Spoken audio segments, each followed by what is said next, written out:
Yo, what is up guys, and welcome back to McAD's Entertainment. I'm your host as always, Adam McGahee. I just wanted to say thank you again to everybody helping grow this channel like crazy. We have officially broken 5,000 subscribers, which is honestly something I never thought would happen. This is all possible thanks to your constant comments and support. You all are the true heroes. We continue today in our series of videos breaking down the full gory stories of the zombified heroes and villains from the infamous Marvel Zombies line of comics. In our last video, we covered the whole bloody tale of the brain-eating billionaire himself, Zombie Iron Man. I will have that linked in the title card and in the description below.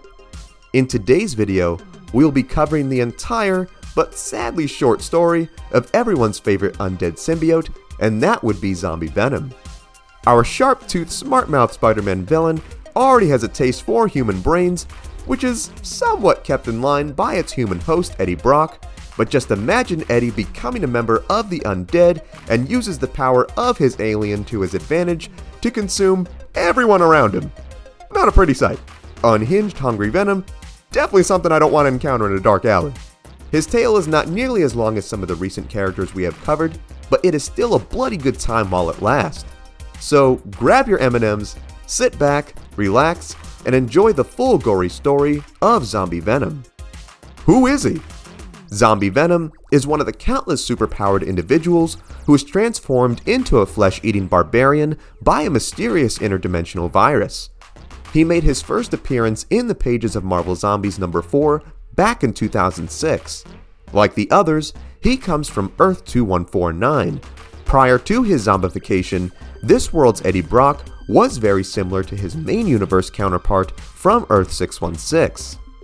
While the exact origin of how he was infected is unclear, it happened sometime after a zombified version of the hero known as the Sentry, who is basically Marvel's Superman, arrived to Earth.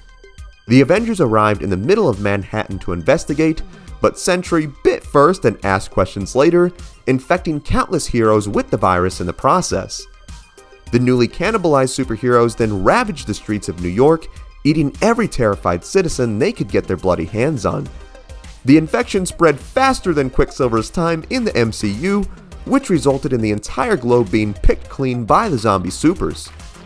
During the carnage, the brilliant minds of zombie Reed Richards and Tony Stark managed to create a machine that would lead the Horde to multiple dimensions, thus unlocking a multiversal buffet.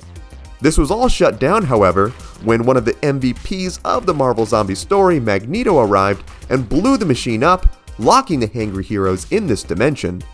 Whenever my boy shows up in a story, he's always got to do something big, dramatic, and awesome. Never change, Magneto. You are a true GOAT. This then led to a deadly chase between Magneto and the Horde, who, despite getting in some great hits, was overpowered and devoured by the undead Avengers. After getting a taste of the coolest supervillain ever, the zombies kicked back, wondering where their next meal would come from. As they sat in zombie depression, their prayers were answered when the Silver Surfer arrived to the planet, announcing that his master Galactus was coming to consume it. Not listening to a word the shiny bald man just said, Iron Man led an assault to get a taste of this sparkling muscular man. Honestly guys, I know you're zombies, but he looks like he tastes terrible, like quarters, dimes or something. No offense, Silver Surfer. I want you to live, dude. The chrome-plated herald did not go down without a fight, as he unmercifully blasted several of the zombies with his cosmic power. Zombie Thor, being the starving strategist that he was, took the high ground from the Surfer by knocking him off his board. The man came tumbling to the ground, but this did not stop him from cranking up the intensity and blasting more waves of the undead. Just as it seemed our boy would win this round of COD Zombies, none other than Zombie Hulk arrived as the unexpected boss fight. He grabbed the Surfer and proceeded to bite the guy's head right off. As Hulk chowed down on Chrome Dome, Zombie Giant Man grabbed the likes of Spider-Man and Iron Man and booked it over to the war zone to get a taste of that sweet space meat. After their out-of-this-world meal, the gang discovered they inherited the Surfer's powers, which let them shoot sweet laser beams out of their hands. So the Marvel Zombies are kind of like Mega Man. Beat an enemy and get his powers, except, they just eat the boss instead. So honestly, They're more like Kirby. We're on to you, bro. Kirby's been a zombie this whole time. The now leveled up spleen-eating supers then used their powers to roast and toast their fellow undead and proceeded to eat them, only to remark that no matter how much you cook a zombie, they still taste terrible. Wanting to get the rotten taste out of their mouths with some fresh meat, the undead Avengers were soon greeted by the world conqueror Galactus, who showed up right on time, just like the shiny bald man said he would. Overjoyed at the sight of this huge num-num, the zombies tried to attack the big purple action figure man, but were quick to discover he had a power level well over 9,000. Hank Pym then had the group retreat to his lab, where they worked on a device that would let them turn their powers into one unified beam. As the boys toiled away at their Titan-killing toy, we then finally get our first look at the stomach-eating symbiote himself, Zombie Venom, who teamed up with a group of other undead villains who worked together to combat Galactus so they could try and get a taste of his giant fleshy bits. The thing I love about Zombie Venom is that he still looks exactly the same as regular Venom. Who would have thought that an alien symbiote could act as great concealer, even when you're dead? As the war raged on, the starving scientists then finished the weapon, aim it at the big boy and fire, causing a gigantic wave of energy to shoot out into the sky. The blast then hit Galactus and caused him to scream out in pain and come thundering to the ground, all while Venom and the others desperately tried to escape getting crushed by this huge Power Ranger looking villain. Once they saw the big man was down, an overjoyed Venom and the others rushed in to help themselves to dinner, Venom claiming dibs on the Titan's brains. You know, some things never change. Zombie or not, our boy just wants to gobble down on those smooth pink head batteries. Just before Brock and his boys could sink their rotted teeth into Galactus, they are stopped by Colonel America and the cosmic-powered Avengers, who asserted their alpha zombie status and let the others know that this hunt was all theirs. Not about to share this giant talkie with anyone else, Venom and the villains then went to full-on zombie-on-zombie war with these former Goody Two-Shoes heroes. You know, we don't get zombies fighting zombies too much in media, and whenever it happens, I'm all here for it. It's just so satisfying. This battle put our slimy symbiote up against his longtime foe SpiderMan, who swore he would finally put an end to this rivalry once and for all. He then went to swipe at Spidey with his giant claws, only for the wall crawler to effortlessly dodge the attack, despite only having one leg.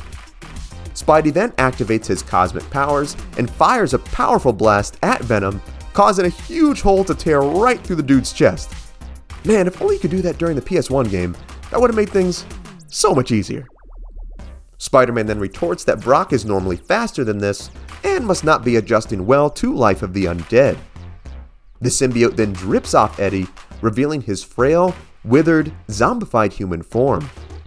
With his final breath, he tells Peter that the symbiote was dying as well and that he was no longer a suitable host. The naked, wrinkly Brock then collapses to the ground dead, as Spider-Man just savagely retorts that this was all breaking his cold, dead heart. Bro, come on, man. I know he's your enemy and that you're a zombie now and all, but man, that was just mean. You can at least show a little respect. Zombie Spider-Man has no chill. And that is the full gory story of Zombie Venom in the Marvel Zombies timeline. I would have loved to have seen the big guy appear more in the story and perhaps have more of a central role. What really would have been neat is if the symbiote actually protected Eddie from the virus and allowed him to be a resistance fighter, protecting the innocents from the likes of Spider-Man and the others. More than anything, it would have been cool just to see how Brock was infected and how the symbiote adjusted to it. Regardless though, it was still awesome getting to see our anti-hero in zombie form going against the rotted, shambling version of Spider-Man. And hey, he makes for some great pop figures. Now, what are your thoughts on this? Did you know this about Zombie Venom? Is there something I missed? What other zombie hero or villain should we cover? Sound off in the comments. Also be sure to give this video a like if you enjoyed today's content, subscribe to the channel, and tap the bell icon to be notified of all of our latest videos. Thank you so much for watching. Remember, you are awesome and loved. God bless, and I will see you in the next one.